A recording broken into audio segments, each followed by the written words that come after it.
चलिए, तो कल मैंने आप लोग को क्या क्या चीज पढ़ाई थी बताइए, क्या पढ़ा? नहीं बेटा रहने दो, वो रखा हूं ताकि आप दोनों में कुछ चीजें छूट न जाए, इसीलिए दोनों को टॉपिक पे अगल बगल रखा हूं, कुछ छूट न जाए, है ना। इसीलिए मैंने अब यहाँ पे अगल बगल आप दोनों को रखा हुआ। ठीक, देखिए मैंने कल आप लोगों को बताया था कि दो चीजें मैंने बताई थी, इलेक्ट्रिक फील्ड क्या होता है, इलेक्ट्रिक फील्ड की इंटेंसिटी क्या होती है, ये भी बताया था, और मैंने एक क्वेश्चन भी कराया था कि electric field due to the point charge, ये भी बता दिया था।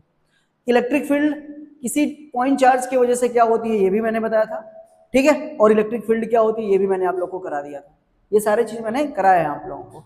अब हम बात करते हैं कि अगर चार्ज का डिस्ट्रीब्यूशन, जो चार्ज है उसका डिस्ट्रीब्यूशन अगर कंटिन्यूअस है, अगर चार्ज का डिस्ट्रीब्यूशन कैसा है, कंटिन्यूअस है, तब हम फिर क्या करेंगे, कैसे उनको सॉल्व करेंगे, कैसे लिखेंगे। देखिए कंटिन्यूअस का क्या मतलब, जैसे एक पॉइंट चार्ज है तब तो ठीक है, आपको पता है कि यहाँ पे पॉइंट चार्ज है, आप डायरेक्टली वहां से कैलकुलेट कर लो। लेकिन मैं कह रहा हूं कि अगर ये एक बॉडी है और इस पर चार्ज अगर देंगे तो चार्ज कैसे, पता है कैसे रहता है, इसके पूरे सरफेस पे चार्ज क्या होता है, डिस्ट्रीब्यूट हो जाता है। आप चार्ज देते हो तो चार्ज एक जगह नहीं रहता है, पूरे सरफेस पे डिस्ट्रीब्यूट हो जाता है, उसको क्या बोलते हैं, continuous distribution.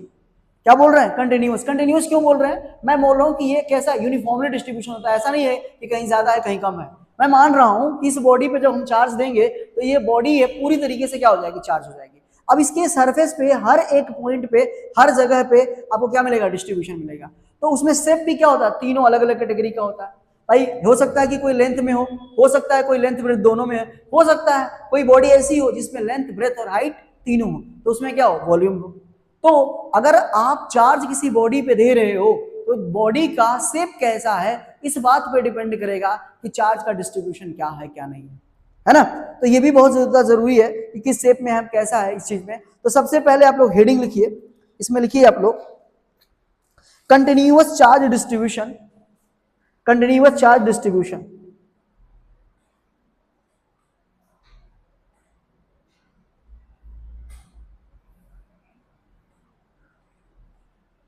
Continuous charge distribution,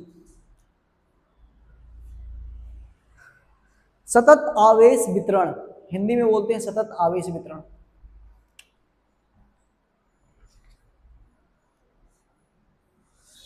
और उसकी वजह से हम फोर्स की बात भी करेंगे। चलिए सबसे पहले लिखिए लीनियर चार्ज डिस्ट्रीब्यूशन, हेडिंग लिखिए पहला linear charge distribution, linear linear charge distribution, distribution linear charge distribution, Hindi में क्या बोलते हैं, रेखीय आवेश वितरण, रेखीय आवेश वितरण, लीनियर चार्ज डिस्ट्रीब्यूशन।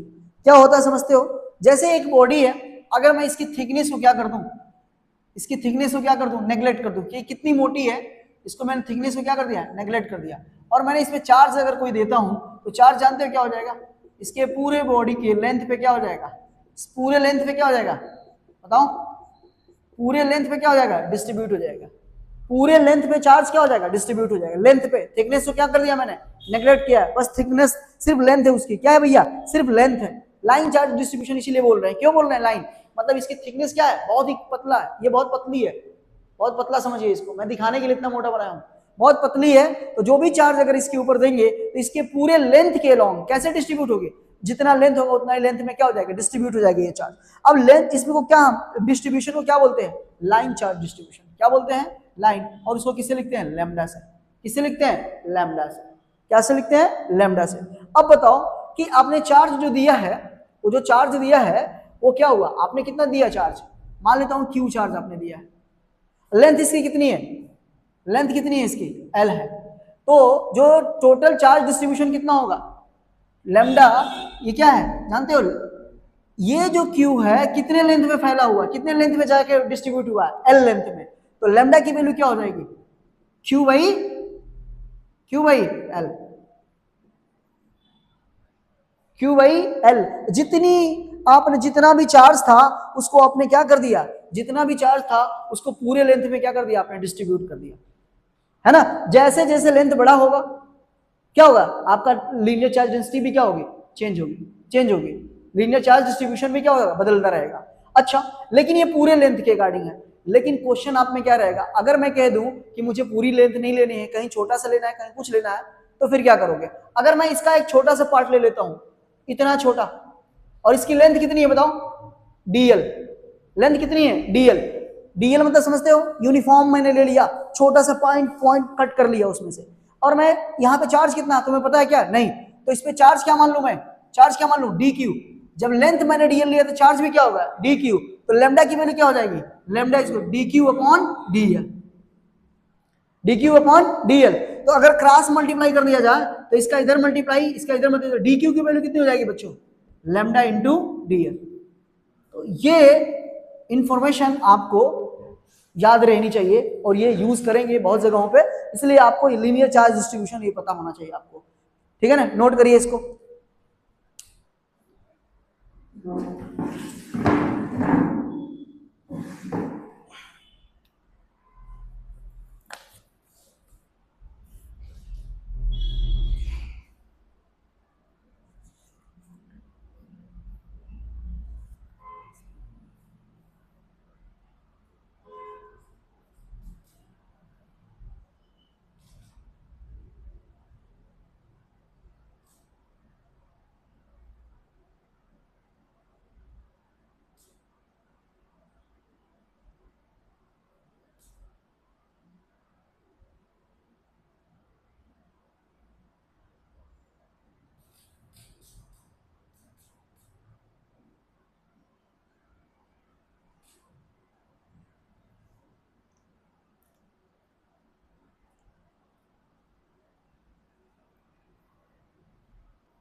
समझ में आया कि नहीं, हो गया?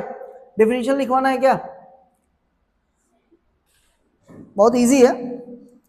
When charge distributed over the length, charge per unit length,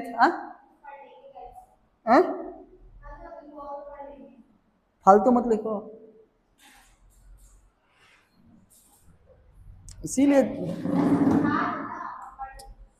इतने अच्छे तुम लोग होते तो फिर करना ही क्या रहता। चलो ठीक है, तो आपने ये चीज को समझा। अब इसी पे मैं एक क्वेश्चन देता हूं। एक रिंग है, एक रिंग है, मान लीजिए कि एक रिंग है, मतलब अंगूठी कह लीजिए या कुछ भी कह लीजिए, सर्कुलर है, इस पे आपने चार्ज दिया है Q, आपने दे दिया है, इसका रेडियस कितना है, R है। आपको इस पे निकालना है टोटल चार्ज, निकालिए इस पे कितना टोटल चार्ज आएगा, टोटल चार्ज निकलवा लूं, लेमडा निकालिए, टोटल लेमडा की वैल्यू कितनी होगी, लीनियर चार्ज डेंसिटी कितनी होगी, निकालिए। एग्जाम्पल के तौर पे आपको पता होना चाहिए ना, अगर आपने क्यू चार्ज दिया है इस रिंग पे, रिंग कैसी है, रिंग की सिर्फ क्या होती है, सरकमफ्रेंस होता है ना, और उसका क्या होता है, लेंथ, तो लेंथ ही होगी क्या, उसमें विड्थ होगी क्या, नहीं, रिंग में बोल रहा हूं पतली, तो कैसे निकालेंगे आप लोग, अरे भाई नॉर्मल तरीका है, अभी फॉर्मूला बताया था, लेमडा इक्वल टू क्या होता है, चार्ज बाई लेंथ, ये लिखेंगे ना। तो ये बताओ, ये जो Q है आपने Q दिया, और इस रिंग की लेंथ कितनी है, 2 पाई r, सरकमफ्रेंस कितना होता है सर्कल रिंग का, तो यही हो गया लेमडा की वैल्यू। इतनी सी चीज पूछ रहा हूं, बता पा नहीं रहे हो लोग, ये क्या हो गया, इसकी यूनिट कितनी होती है, कूलम, इसकी यूनिट क्या है, लेंथ, तो यूनिट क्या हो जाएगी इसकी, कूलम पर मीटर।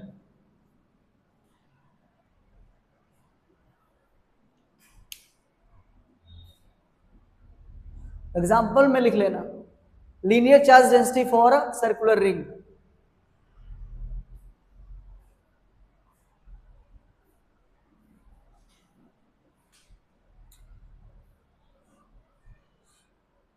याद रख लेना, तुम लोग के जीवन का अब तक जितना पढ़ाई किए हो, उस पूरे जीवन का सबसे टफेस्ट एग्जाम अब होने वाला है। अब तक की उम्र के, तुम लोग की उम्र के हिसाब से बता रहा हूँ, आगे बढ़ोगे तो अलग चीज है, लेकिन फिलहाल 12th तक में पूरे जीवन में जो आपने पढ़ा है, सबसे टफेस्ट एग्जाम अभी का होगा। 10th तो इसके सामने क्या है, एक बच्चा था, इसका 1-2 चैप्टर फिजिक्स में पूरा 10th आपका साइंस खत्म हो जाता है। समझ लीजिए कितना लेवल है, इसलिए सीरियस होकर के पढ़िए। डरा नहीं रही, बहुत जरूरी है। अगर आप सीरियस नहीं होंगे तो फिर आखिरी में कुछ नहीं होगा। पेपर का पैटर्न देख लीजिए, समझ में आ जाएगा आप लोग को पेपर क्या बना रहा है। यूपी बोर्ड वाले तो फिर भी ठीक है, उनका खुश हो, उनका तो जीवन बढ़िया है। सीबीएसई वालों से पूछो, वो उनका तो कुछ भी नहीं हो रहा है, कुछ गलत नहीं हो रहा। बढ़िया स्कूल में पढ़ रहे हो, बढ़िया सीबीएसई बोर्ड के स्कूल में पढ़ रहे हो, बढ़िया फीस दे रहे हो, अच्छा फैसिलिटी मिल रही है, तो तुम्हें किस बात की कमी है? इसका मतलब तुम पढ़ाई नहीं कर रहे हो। यूपी बोर्ड के बच्चे, यूपी बोर्ड में कौन बच्चा पढ़ता है? जो बच्चा कमजोर है, फाइनेंशियली कमजोर है, वही तो पढ़ता है ना। या फिर कुछ लोग ऐसे हैं गवर्नमेंटेड स्कूल को जान समझ करके पढ़ते हैं। और मेन जो फीचर्स आपके पास है तो उसी हिसाब से आपको बोल दी गया है, ऐसा नहीं है। सेकंड लिखिए, लीनियर चार्ज डिस्ट्रीब्यूशन के बाद लिखिए surface charge density. Surface charge density, surface charge density. तुम्हारी आंखें कहाँ लाल है भाई? एलर्जी डेंसिटी किस चीज से? धूल मिट्टी। सरफेस चार्ज डेंसिटी,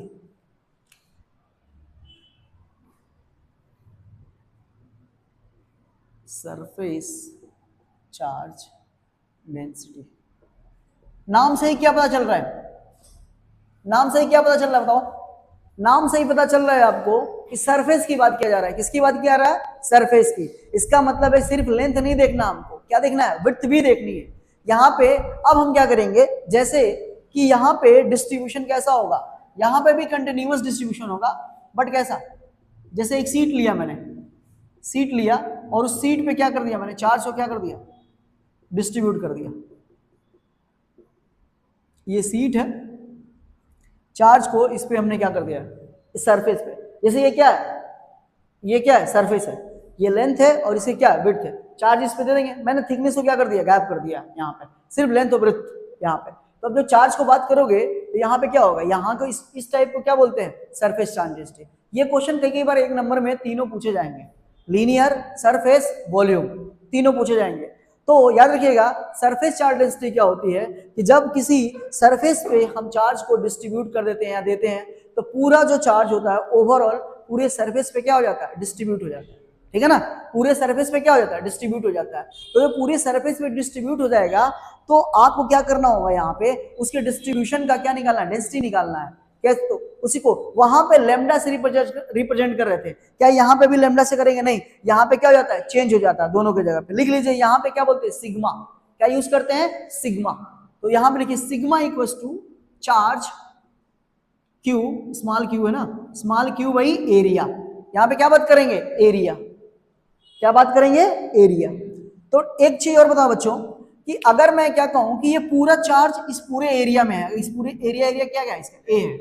हाँ, तो ये बताइए ये पूरा इसमें डिस्ट्रीब्यूशन है। अगर मैं कहूं कि अगर एक पर्टिकुलर रीजन ले लूं, मैं इतना सा रीजन ले लिया और इसका एरिया कितना है? डी ए है, तो यहाँ पे चार्ज भी कितना होगा बच्चों? डी क्यू होगा। तो यहाँ पे सिग्मा की वैल्यू क्या हो जाएगी बच्चों? D q by D A. तो यहां से आप इसको ऐसे भी कर सकते हो, डी क्यू इक्वल टू क्या लिख सकते हो बच्चों? Sigma into D A. तो ये हो गया आपका सरफेस चार्ज डेंसिटी बच्चों। क्या हो गया? Surface charge density.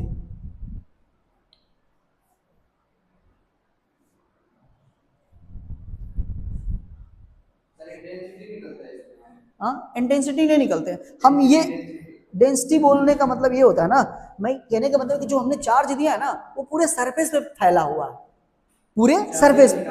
हाँ, नहीं यहाँ पे हम जैसे यहाँ पे क्या निकाल रहे हैं? डेंसिटी निकाल रहे हैं। यहाँ पे अब चाहो तो आप चार्ज भी निकाल सकते हो। क्वेश्चन में क्या देगा उस बात पे डिपेंड करेगा कि ऐसा निकल। हाँ, यहाँ से ये डेंसिटी है, ये कौन सा है बच्चा? ये क्या है? Surface charge density. इसके पहले क्या निकाला? Line charge density. अब इसके बाद क्या निकालेंगे? Volume charge density. अब क्वेश्चन में कई बार क्या होता है, आपको तीन ही चीज है ना, चार्ज ए, हाँ लिखवाया तो था हेडिंग में। हाँ, उसी को बोलते हैं line charge density. Linear charge density को लाइन बोलते हैं, लीनियर चार्ज डेंसिटी को ही लाइन चार्ज डेंसिटी भी बोलते हैं ना, सिंपल सा। बोलो यहां में किसी को कोई दिक्कत है बच्चों? कोई समस्या अभी तक क्वेश्चन में, पॉइंट में? कोई भी? क्वेश्चंस में वेरिएबल अलग अलग हिसाब से अलग अलग क्वेश्चन आपको देखने को मिलेंगे, है ना। चलिए नेक्स्ट लिख लीजिए इसी में, third, volume charge density. Volume charge density volume charge density.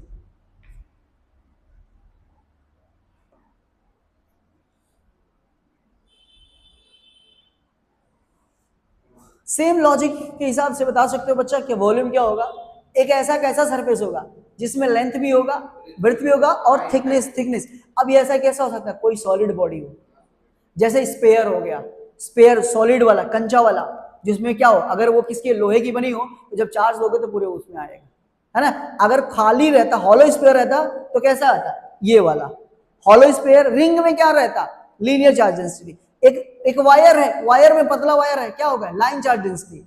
अगर कोई थिकनेस वाला है, बर्तन है, प्लेट है, ठीक, एक क्या सीट है, उसमें क्या होगा, ये वाला सरफेस। लेकिन और खोखला क्या है, खोखला क्या है, खोखला क्या है, स्पेयर है, उसमें भी क्या है, सरफेस। लेकिन जहां पे सॉलिड आ जाए वहां पे क्या लगेगा, वॉल्यूम। तो हेडिंग लिखिए वॉल्यूम चार्ज डेंसिटी।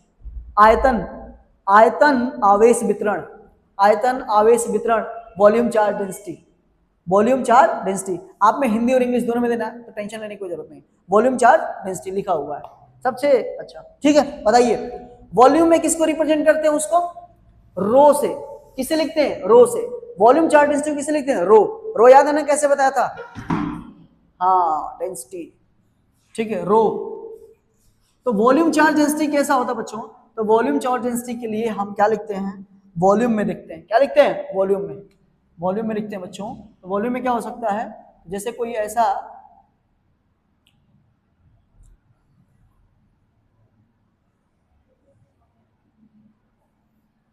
है ना, आपको ये पता चलना चाहिए कि आपने क्या रखा है, सॉलिड स्फीयर टाइप का है ऐसा कुछ, आपने चार्ज दिया इस पे और आपने चार्ज दिया, और इस पे जब चार्ज आपने दिया, क्या दिया आपने, क्यू चार्ज दिया, स्मॉल क्यू ले लो, चलो हर जगह स्मॉल ले होती है, यहाँ पे स्मॉल क्यू, ठीक है। इसका रेडियस मैं मान लेता हूँ स्मॉल आ रहा है, ठीक है ना, कोई बात नहीं। और density, rho, density volume charge density की, वॉल्यूम चार्ज डेंसिटी की, भाई यहाँ पे तो नोट ही नहीं कर रहा हूँ बार बार। ये हो गया आपका volume charge density, volume charge density. Rho density equals to क्या होगा, चार्ज अपॉन वॉल्यूम। चार्ज क्या है, क्यू, वॉल्यूम क्या है, वी, वॉल्यूम क्या है, वी। वी की जगह पे आप 4/3 पाई आर क्यू भी लिख सकते हो। वी की जगह पे क्या लिख सकते हो, सॉलिड स्फीयर है तो वॉल्यूम सॉलिड स्फीयर क्या होता है, 4/3 पाई आर क्यू हो सकता है। अच्छा, अगर इसी में जो आप लोगों ने वो पढ़ा था बच्चों, अभी सरफेस चार्ज डेंसिटी जो आपने पढ़ा था, ये देखिए यहाँ पे एक क्वेश्चन अगर करना चाहें तो करेंगे। चलिए अभी पहले इसको करा लेते हैं, फिर इसको बात कराते हैं। सरफेस चार्ज डेंसिटी क्या हो गया, रो इक्वल्स टू। अच्छा, अगर इसी में अगर सुनो बच्चों, अगर आपने छोटा सा कुछ पॉइंट कट कर लिया आपने, और इसका वॉल्यूम कितना है, डीवी, तो इसमें चार्ज भी क्या होगा, डी क्यू, छोटा सा होगा, स्मॉल चार्ज, कांस्टेंट ले रहे हैं हम ताकि हमको पता चले। तो यहां से क्या हो जाएगा आपका, rho equals to d q by DV.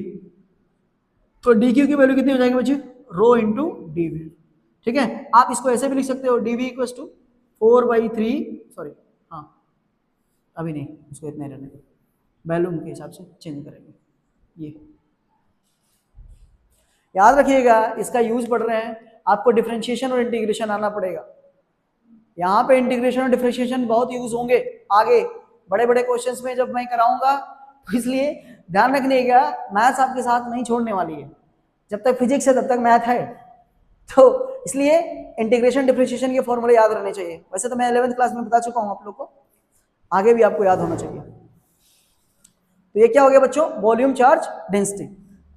Clear है ना, कोई दिक्कत कोई समस्या। चलिए अगर मैं आपसे क्वेश्चन पूछूं यहाँ पे, ये अगर आपने क्लियर कर लिया है, चलिए क्वेश्चन नहीं, इसमें आगे करा लेंगे आपको। ये समझ में आ गया ना, कोई दिक्कत है।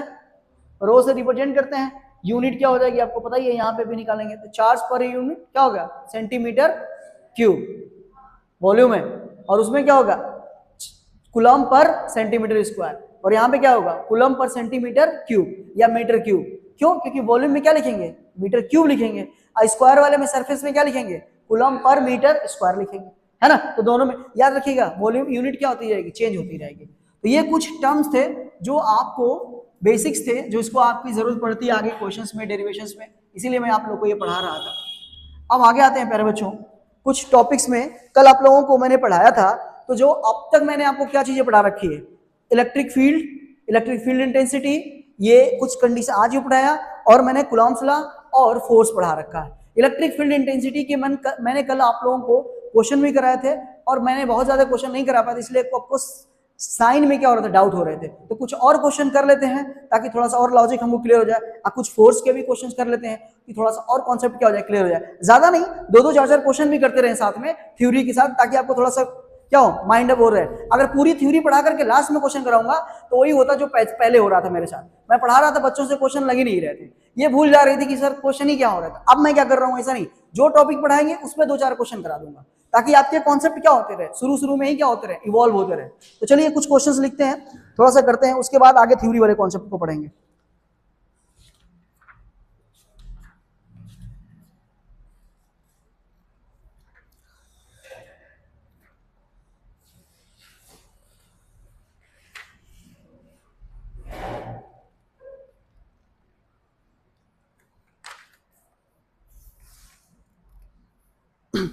लिखिए, two identical charge Q,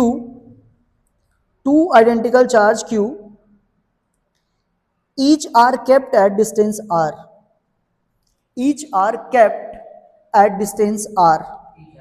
kept मतलब रखे गए हैं, at a distance small r,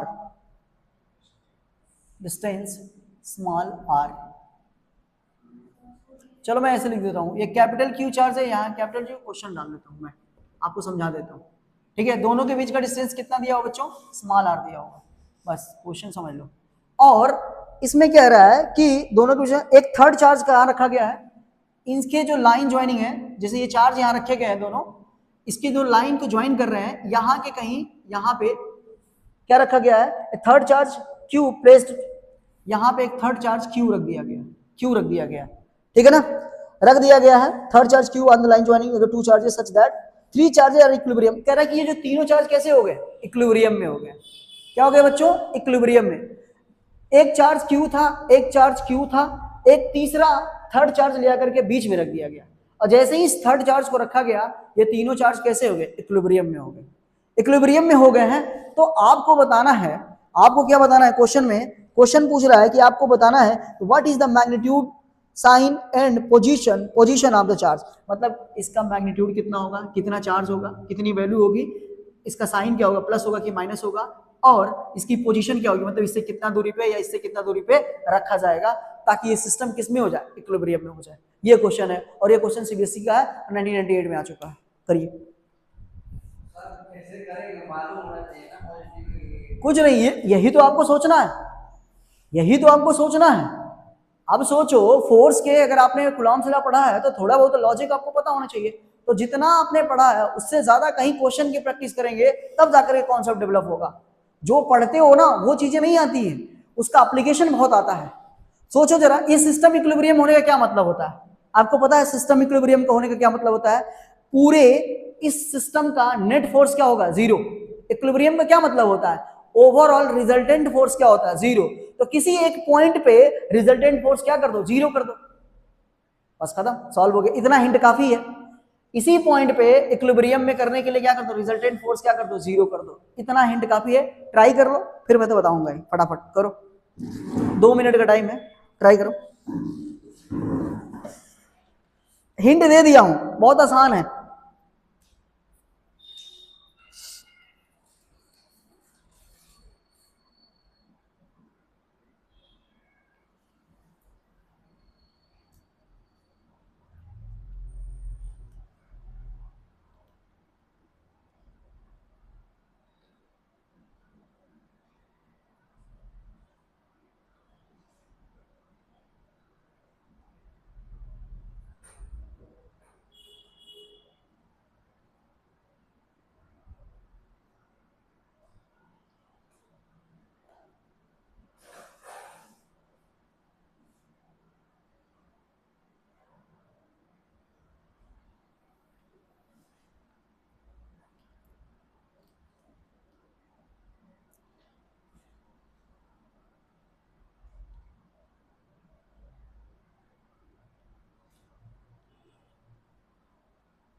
कुछ आइडिया लग रहा है?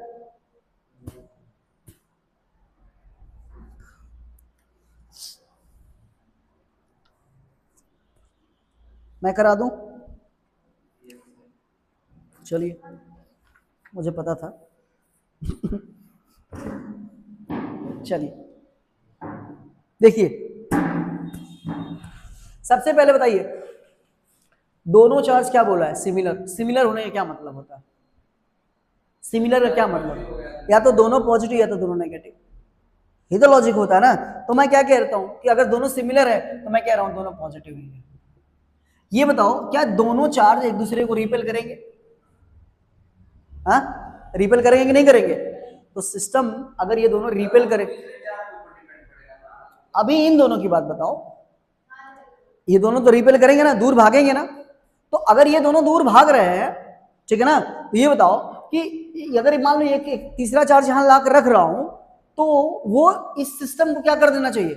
इक्विलिब्रियम में कैसे ले आएगा? ऐसा हो कि इन दोनों को, अगर ये दूर भाग रहे हैं तो इसमें कुछ ऐसा फोर्स लगे, या फिर इसमें कुछ ऐसा फोर्स लगे जो क्या करे, इसको अट्रैक्ट करने की कोशिश करे। जैसे ये दोनों दूर भाग रहे हैं, ये दूर भाग रहा है, तो ये क्या करे, इसको खींचे। क्या करे? खींचे, तभी तो इक्विलिब्रियम। पहले नेचर समझो, उसके बाद बताऊंगा कि कैसे करना है। पहले ये समझो आपको कि दोनों फोर्स को पहले अच्छा पहले छोड़ो, हटाओ ये सब छोड़ दो, पहले ये बताओ इस चार्ज की पोजीशन कहां होगी? इक्विलिब्रियम में सिस्टम बोला है ना, इक्विलिब्रियम का मतलब क्या होता है? इस चार्ज को आपने यहां रखा है ना, सिंपल बताइए। तो ये बताइए, जब सिस्टम आप इस चार्ज को यहां रखे हो और ये सिस्टम इक्विलिब्रियम में है, तो ये बताओ कि मैं मान लेता हूं कि टोटल डिस्टेंस आर है, तो मैं मान लेता हूं कि यहां से एक्स डिस्टेंस पे मैंने रखा है यहां पे, तो ये डिस्टेंस कितनी हो जाएगी यहां से यहां तक? आर माइनस एक्स होगी कि नहीं बताओ? ये पूरा आर है, मैंने यहां से इसको एक्स डिस्टेंस पे रखा, तो इधर से कितना हो जाएगा? आर में इससे क्या करोगे? Are minus x. क्लियर है? अब ये बताओ, अगर ये इक्विलिब्रियम में है तो इनके बीच में जो फोर्स लग रहा होगा और इनके बीच में जो फोर्स लग रहा होगा, वो दोनों क्या होंगे? बराबर। इक्विलिब्रियम में होने का क्या मतलब है भाई? दोनों साइड से बराबर है। एक रस्सी से इधर इतना खींच रहा है, एक इधर खींच रहा है, दोनों साइड क्या कर रहे हैं? बराबर बराबर खींच रहे हैं। तो ये मैं ना इधर जाऊंगा ना इधर जाऊंगा, क्यों? क्योंकि दोनों साइड क्या लग रहा है? बराबर फोर्स लग रहा है। तो अगर इन दोनों के बीच का फोर्स और इन दोनों फोर्स के बीच फोर्स को क्या कर दो? बराबर, तो हमको ये पता चल जाएगा कि इसकी पोजीशन कहां है, कि मतलब ये चार्ज रखा कहां गया है। ठीक है ना? तो चलिए अब मैं फोर्स निकाले, इनके बीच में क्या होगा फोर्स बताओ? K q, capital q small q divided by x square equals to distance कितना है? एक्स। अब इनके बीच में फोर्स को मैंने क्या कर दिया? देखो एफ, ये वाला फोर्स F1 और F2 फोर्स को क्या कर दिया? मैंने बराबर कर दिया। इसमें F1 मान ले रहा हूं और यहाँ पे क्या मान ले रहा हूँ? F2 मान ले रहा हूँ, दोनों को बराबर कर दिया, तभी तो इक्विलिब्रियम में होंगे। अब बताओ, k capital q small q divided by r minus x का होल स्क्वायर, है ना? ये बताओ इससे पूरा कट जाएगा कि नहीं कट जाएगा? बोलो, यहाँ क्या बचेगा आपको? 1/x square equals to 1/r minus x का होल स्क्वायर। रिवर्स कर दो, ऊपर कर दो, नीचे को ऊपर कर दो, x square equals to r minus x का होल स्क्वायर। ये ऊपर ये भी ऊपर, है ना? स्क्वायर रूट हटाओगे, दोनों साइड क्या हो जाएगा? रूट गायब, क्योंकि यहाँ भी स्क्वायर है यहाँ भी स्क्वायर है। क्या हो जाएगा? एक्स की वैल्यू क्या हो जाएगी? Are minus x. एक्स को इधर ले जाओ, एक्स एक्स कितना हो जाएगा? 2x इक्वल्स टू क्या हो गया? आर। एक्स की वैल्यू कितनी हो जाएगी? r/2। मतलब कि जो आप चार्ज रख रहे हो, इस दोनों के क्या रखे हो? मिड पॉइंट पे रखे हो। कहां रखे हो? इधर से भी r/2 और इधर से भी r/2। तो पोजीशन हमको पहले पता चल गया कि हमने जो भी ऑब्जेक्ट था, जो भी सॉरी ऑब्जेक्ट कह रहा हूं, जो भी चार्ज था उसको मिड पॉइंट पे हमने रखा है। समझ में आया कि नहीं बच्चा? बच्चा समझ में आया ना? कोई ऐसा तो नहीं है ना कि कोई वो कुछ ऐसा वो जहां नहीं समझ में आएगा मुझे बोल देना, है ना? तुम बताओ समझ में आया ना? कोई दिक्कत कोई परेशानी? चलो ठीक है, बहुत बढ़िया। समझ में आ रहा था तो वेल एंड गुड है। अगर आपको समझ में आ रहा तो बहुत अच्छी बात है, क्योंकि ये सारे चीजें, पहला ही चैप्टर थोड़ा सा टफ है, मैं बता दे रहा हूं क्या टफ मिलेगा। ये और वेव ऑप्टिक्स, तुम्हारी मैम क्या ही बताऊं, अभी वेव ऑप्टिक्स में जाओगे, बाकी चैप्टर को तुम लोगों को मैं यूं बता दूंगा, यूं चुटकियों में निपटा दोगे, सब आसान है। सिर्फ इसको इलेक्ट्रोस्टैटिक्स में क्या है ना, नॉर्मल क्वेश्चन पूछेगा तो ठीक है, लेकिन जब लेवल जाता है ना तो मजाक बना देता बच्चों का। इसलिए इलेक्ट्रोस्टैटिक्स बहुत अच्छा भी है, हाँ, लेकिन ऐसा नहीं है कि मतलब क्वेश्चन टफ बनते नहीं है एग्जाम में, इसके लेवल आसान बनते हैं। कॉम्पिटेटिव एग्जाम में टफ आ जाते हैं, जैसे नीट वगैरह हो गया, फिर या IIT में हो गए, वहां पे क्वेश्चन का लेवल थोड़ा सा अच्छा पूछता है। क्लियर है बच्चों? यहाँ पे समझ में आया कि नहीं? यहाँ पे अब आते हैं नेक्स्ट टॉपिक में। इसी में क्वेश्चन में ये बोला है कि नोट कर लियो तो जल्दी बताओ, नोट कर लो बच्चों फटाक से।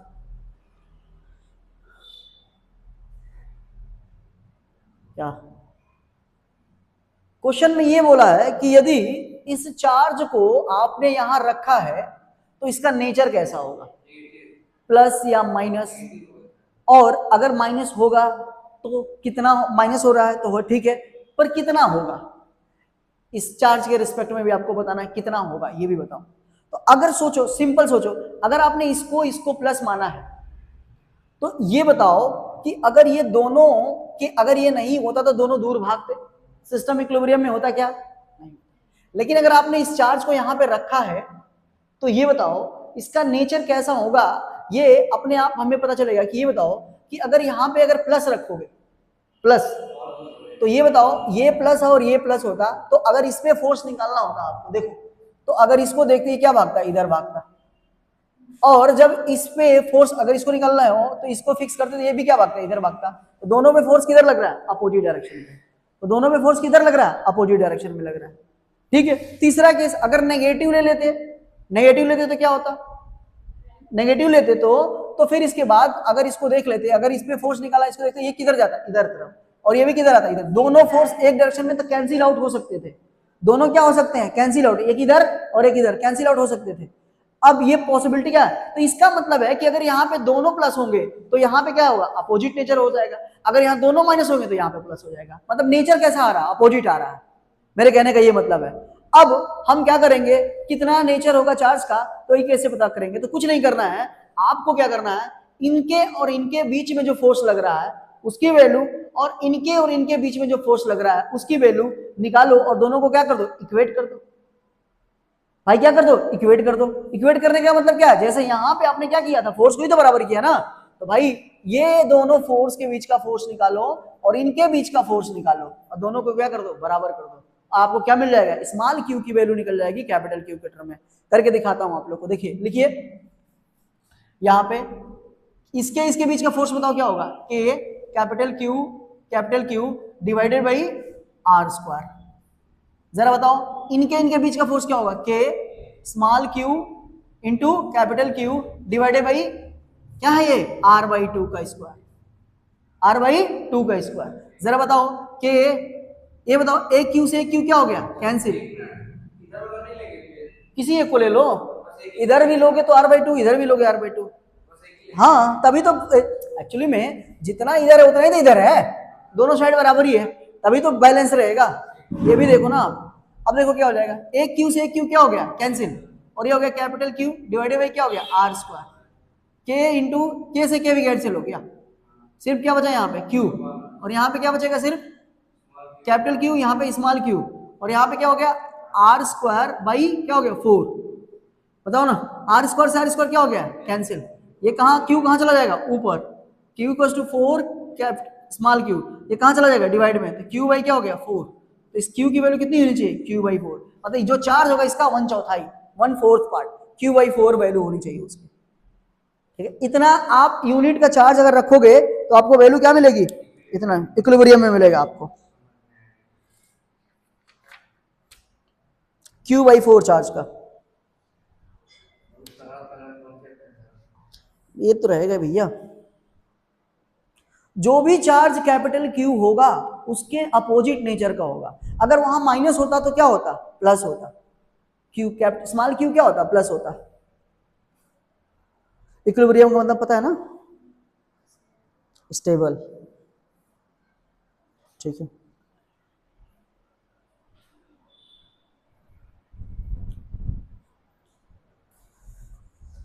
तब तक मैं दूसरा क्वेश्चन का फ्रेम कर लूं।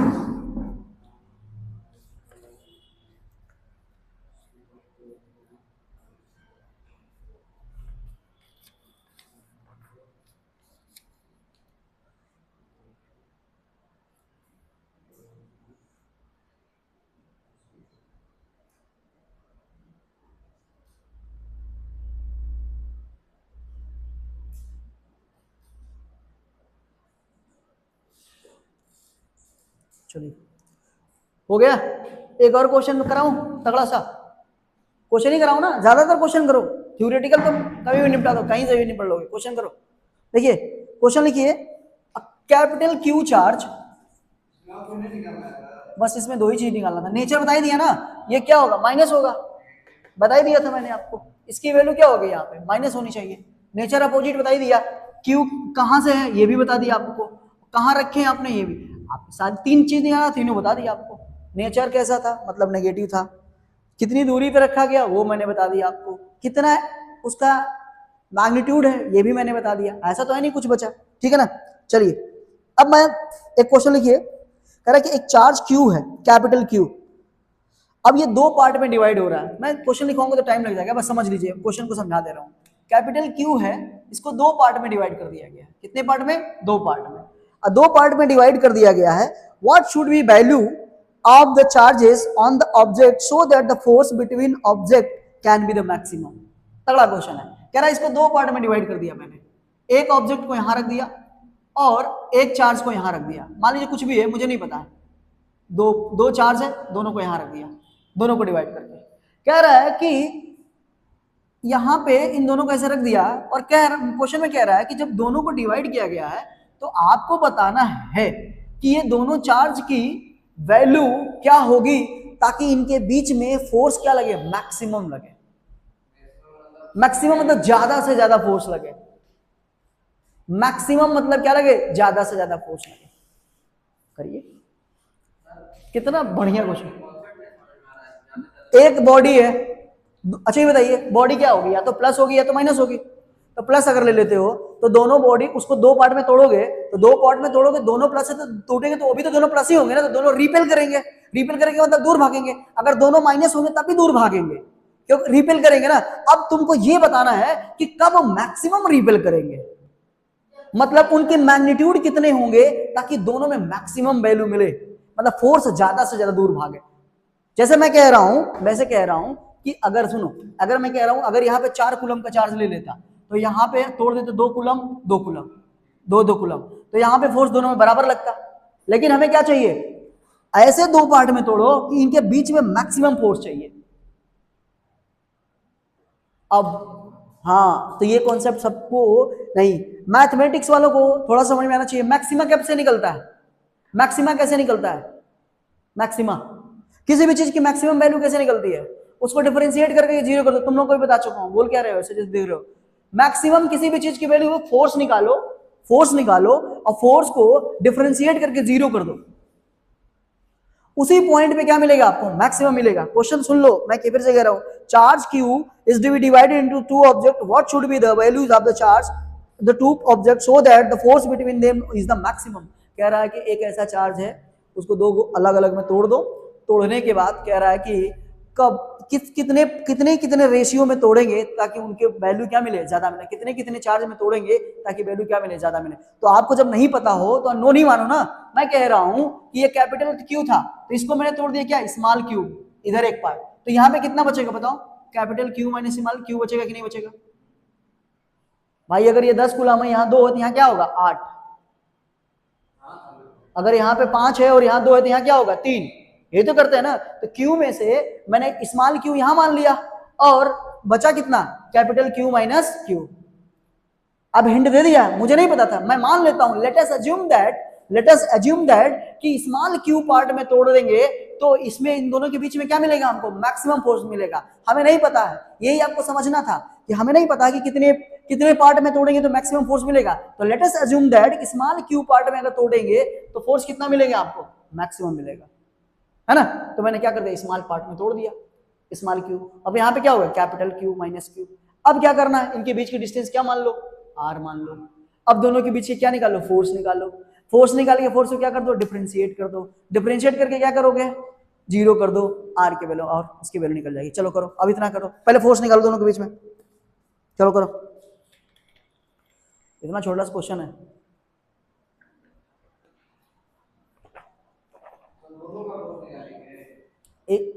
दोनों के बीच में एक ही तो फोर्स आएगा, इस पे निकालो चाहे इस पे, वैल्यू क्या आएगी, सेम आएगी।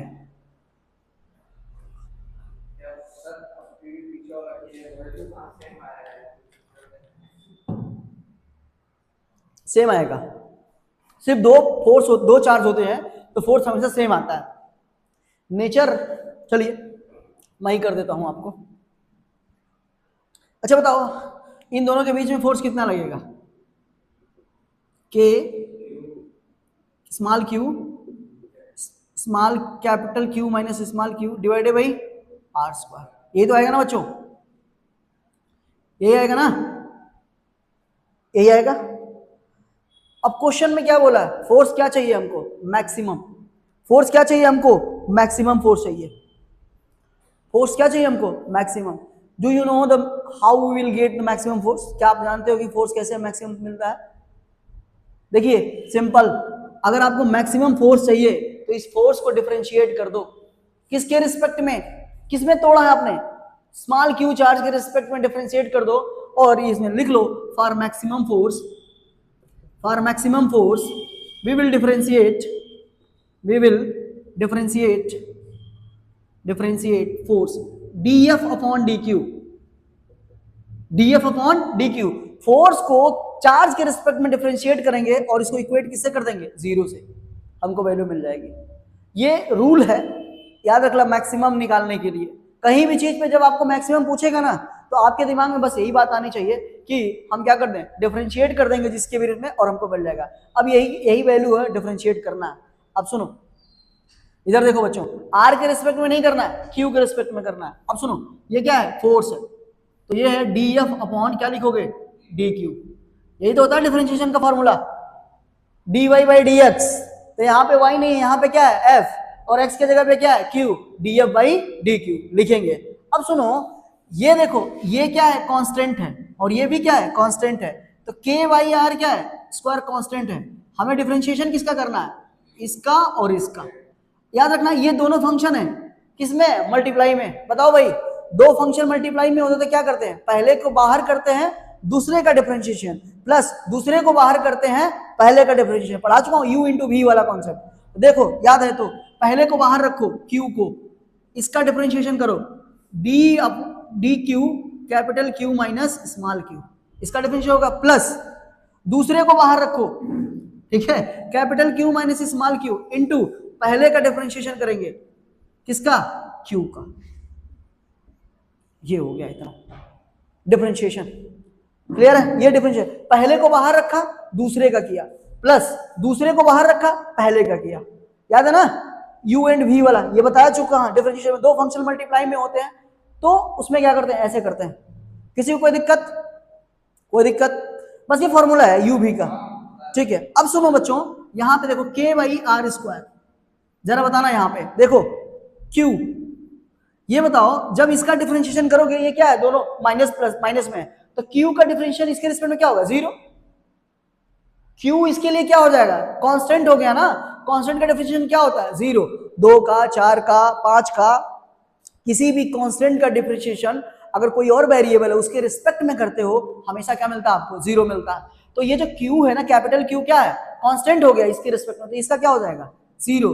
लेकिन क्यू का क्या होगा? 1। एक्स का क्या होता है differentiation? 1।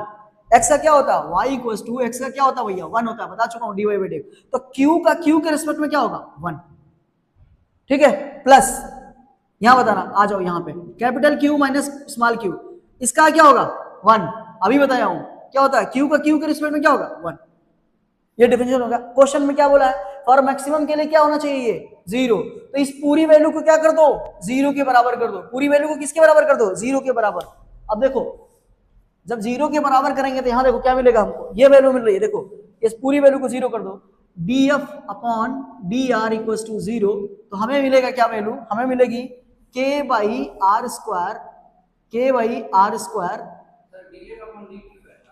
Sorry d f upon d q, sorry d f upon d q, k by r square bracket में, ये हो गया आपका q into -1 plus capital q minus small q into 1 equal to क्या हो जाएगा? जीरो। है ना बच्चों? बोलो कोई दिक्कत है क्या? अब देखिए ये वैल्यू पूरा, अच्छा तो ये मल्टीप्लाई में है तो ये डिवाइड में क्या हो जाएगा? पूरा जीरो।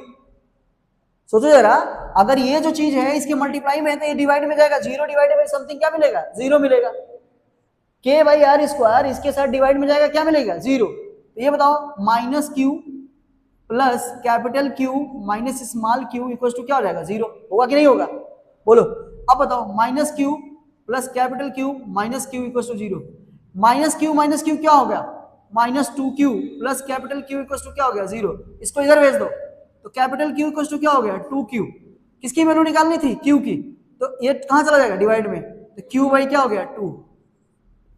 तो दोनों चार्ज को क्या कर दो? आधा आधा में तोड़ दो। क्या मिल जाएगा? मैक्सिमम फोर्स मिलेगा। क्या मिलेगा? मैक्सिमम फोर्स मिलेगा। तो लॉजिक आपको आना चाहिए बेटा। अच्छा यहाँ पे तो आपको मिल गया कि हाँ भाई दोनों चार्ज को इक्वली पार्ट में तोड़ दिए हैं, और ऑब्वियस सी बात है कि मैक्सिमम फोर्स तभी मिलेगा जब आप इक्वली तोड़ दोगे। लेकिन अगर क्वेश्चन में ऐसा भी तो हो सकता है कि क्वेश्चन का डेटा क्या हो जाए? चेंज हो जाए। अगर क्वेश्चन का डेटा अगर आपको चेंज हो जाएगा तो उस कंडीशन में क्या मिलेगा आपको? जरूरी नहीं कि वैसी चीजें मिलेगी आपको।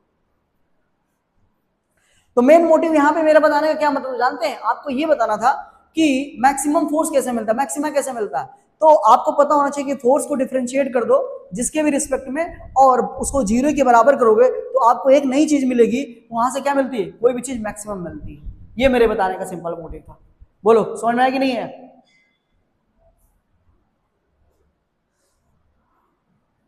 आ गया? और कराऊं कि छोड़ दूं? जल्दी बताओ लोग।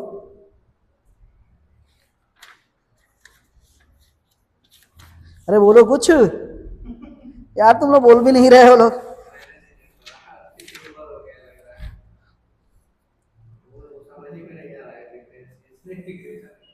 अरे बस अभी तो एक ही उसके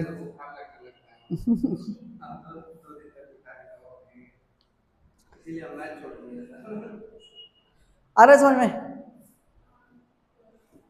इसमें कुछ दिक्कत है क्या? कैलकुलेशन उसने पूछ लो। हाँ अच्छा यहाँ वाला आओ बता देता हूँ। देखो बेटा क्वेश्चन क्या कह रहा है कि एक बड़ा चार्ज था, उसको 2 पार्ट में तोड़ना था। ताकि तोड़िए, ऐसे पार्ट में तोड़िए ताकि फोर्स क्या मिले आपको? मैक्सिमम मिले। फोर्स क्या मिले? मैक्सिमम। फोर्स मैक्सिमम कब मिल सकता है? तो मैक्सिमम की एक कंडीशन होती है। देखिए मैक्सिमम की 2 कंडीशन होती है। पहले आपको नॉर्मल इस तरीके से समझिए। मैक्सिमम की कंडीशन यही है कि आप क्या करो कि फोर्स को, जिसमें आप चार्ज को तोड़ रहे हो ना, तो चार्ज के रिस्पेक्ट में डिफरेंशिएट कर दो df अपॉन dq और उसको 0 के बराबर कर दो, आपको मैक्सिमम मिल जाएगा। आपके 12th में मैथमेटिक्स में एक चैप्टर है मैक्सिमा मिनिमा, वहां पे ये सारी चीजें आपको समझ में आ जाएगी। क्योंकि आपने नहीं पढ़ा है इसलिए आपको थोड़ी सी डाउट हो रही है मैक्सिमा निकालने की फिजिक्स में। तो लेकिन मैंने इसको आपको यहाँ पे बता दिया, for maximum condition we will differentiate df upon dq की वैल्यू 0। अब यहाँ पे बच्चों को ये समझ में आया कि किसमें तोड़े, तो हमें नहीं पता था, तो इसीलिए तो हमने क्या माना? क्यू पार्ट में तोड़ दिया। हमको मालूम थोड़ी ना था कि कब मिलेगा, तो हमने क्या मान लिया? क्यू। तो जब आप कैपिटल क्यू को क्यू में एक तोड़ दिए तो बचेगा कितना part? Capital q minus Q. अब इनके बीच में फोर्स क्या लगेगा? वो न्यूटन लगे, के क्यू1 क्यू2 डिवाइडेड बाई आर स्क्वायर। अब इसी को डिफरेंशिएट करना है, लेकिन डिफरेंशिएट किसके रिस्पेक्ट में? क्यू के रिस्पेक्ट में करना है बस। अब यहाँ पे देखो के और आर क्या रहेगा? जब क्यू के रिस्पेक्ट में करोगे तो डिस्टेंस का 4 से कोई लेना देना है क्या? नहीं लेना देना। के कांस्टेंट होता है तो वो बाहर ही रहेगा ना। डिफरेंशिएट कौन होंगे? सिर्फ यही 2 नंबर ना, क्यू और Q minus capital Q. Capital q minus capital Q भी क्या है? कांस्टेंट ही है। वेरिएबल कौन है? सिर्फ स्मॉल क्यू है। तो इसीलिए ये 2 फंक्शन में आ जा रहा है, दोनों मल्टीप्लाई में आ रहा है। इसीलिए मैंने क्या लगाया? पहले देखो इसको बाहर रखा, पहले को बाहर रखा, दूसरे का डिफरेंशिएशन, प्लस दूसरे को बाहर रखा। आप इसको ऐसे मान सकते हो कि सर ये फंक्शन जो है हमारा पहला फंक्शन है और ये हमारा क्या है? दूसरा है। तो मैंने क्या किया? पहले फंक्शन को बाहर रखा, दूसरे को डिफरेंशिएट किया, फिर दूसरे को बाहर रखा, फिर पहले को डिफरेंशिएट किया। यही फॉर्मूला होता है। देखिए अगर 2 फंक्शन अगर आपके पास है y इक्वल्स टू, अगर आप पढ़ते थे कि सर मैं f x into g x होता था, तो आप क्या करते थे? D y by d x, कहते थे कि सर एफ एक्स को बाहर रखो, डिफरेंशिएशन ऑफ जी एक्स, अब प्लस जी एक्स को बाहर रखो, डिफरेंशिएशन ऑफ क्या लिखते थे? F x. यही तो लिखते थे ना भाई, तो यही तो मैंने लिखा है यहाँ पे, वही चीज को मैंने यहाँ लिख दिया इस फॉर्म में। तो फिजिक्स में थोड़ी आपको डिफिकल्ट हो गई इस चीज को, बस इतनी सी बात मैंने लिख दी। अब यहाँ पे इसको ऐसे लिख दिया। अब सुनिए क्या बच्चा, लिख लो, ये तो तुमको लिखवाया भी हूं, ये लिखवाया हूं, ये फॉर्मूला यू भी वाला, नोट कर लो, यही होता है फॉर्मूला। इसीलिए तुम लोग को नहीं आया होगा, ये वाला पॉइंट मैंने नहीं लिखवाया हूँ शायद, इसीलिए तुम लोग को पहले लिखे पढ़ा, तुम लोग को याद नहीं होगा ये वाला पॉइंट। ये वाला, यही वाला यहाँ पे लग गया है, बस इसलिए तुम लोग को दिक्कत हो रही होगी। हाँ बता रहा हूँ। देखिए किसी भी y इक्वल टू लिख लो, y इक्वल टू किसी कांस्टेंट का डिफरेंशिएशन क्या होता है, x के रिस्पेक्ट में करोगे तो dy बाई dx क्या होगा, 0। अगर y इक्वल टू अगर x है, अगर x का डिफरेंशिएशन डी और y का डिफरेंशिएशन x के रिस्पेक्ट करो क्या मिलेगा, 1। याद रखो इस बात को, है ना। कहाँ, तो ये कांस्टेंट का डिफरेंशिएशन 0 है, ये x का डिफरेंशिएशन 1 है, अंतर नहीं है भाई। ये x का डिफरेंशिएशन क्या है, 1, कांस्टेंट का डिफरेंशिएशन क्या हो गया, 0, है ना। ठीक है ना। अब देखो यहाँ पे क्या कर दिया मैंने, यहीं पे देखो q dq बाई dx इसने लिख दिया, मतलब पहला को बाहर दूसरे को किया, प्लस दूसरे को बाहर पहले को किया। अब यहाँ हो, q तो q रहेगा। ये बताओ अब जब इसका अंदर डिफरेंशिएशन करोगे तो कैपिटल q क्या है, कांस्टेंट है, किसके रेस्पेक्ट में, q के रेस्पेक्ट में, कैपिटल का कोई लेना देना नहीं है, तो ये क्या हो जाएगा 0। q का q के रेस्पेक्ट में क्या हो जाएगा 1, अभी बताया। x का x के रेस्पेक्ट में क्या होता है, 1 होता है, तो q का q के रेस्पेक्ट में क्या हो गया 1, क्योंकि माइनस लगा था माइनस लगा दिया, प्लस ये बाहर है तो बाहर रखो, इसका क्या हो जाएगा, अभी बताया 1, बस।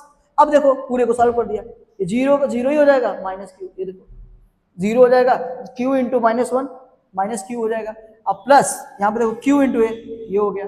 अब पूरी इक्वल टू 0, ये पूरा नंबर क्या है, डिवाइड में जाएगा 0 के, ये सब क्या हो जाएगा 0। ये पूरा नंबर जब यहाँ डिवाइड में जाएगा तो सब क्या मिलेगा, 0 ही मिलेगा यहाँ पे। अब ये माइनस q अब plus capital q minus small q equal to 0, minus q ये प्लस, ये देखो प्लस q माइनस q, अब ये क्या हो जाएगा minus q minus q minus 2q plus q equal to 0। अब इसको इधर ले दो तो q की वैल्यू क्या है, बस बस ये लाइन, ये वाली लाइन, ये कंडीशन थी मैक्सिमा के लिए, कंडीशन थी, और ये डिफरेंशिएशन का फॉर्मूला, ये वाला मैंने चीज यहाँ पे अप्लाई कर दिया है, बस इतना ही था। ठीक है, तो आज इतना ही रहने देते हैं फिर, नहीं तो आप लोग और